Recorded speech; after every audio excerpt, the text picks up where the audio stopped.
Hey everybody, in this video I'm going to show you how to print your credit report in Credit Karma.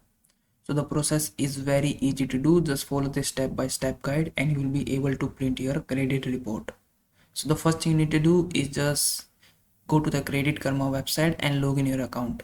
Make sure you don't use the mobile app because mobile app doesn't support printing option. So once you open up your website, from the dashboard, navigate to the credit report section and select either your TransUnion or Equifax report.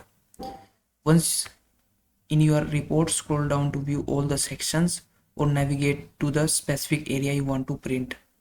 After this, on your keyboard, simply press Ctrl P on Windows, or if you have a Mac, simply press Command plus P. To open the print dialog, you can also right click on report and select print option.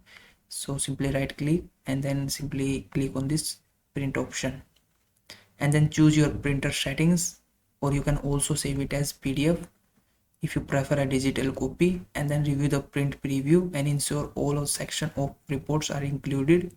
Then conform to the print and save the document. So that is how you can print your credit reports in Credit Karma. If you found this video helpful, please like this video and subscribe to my channel.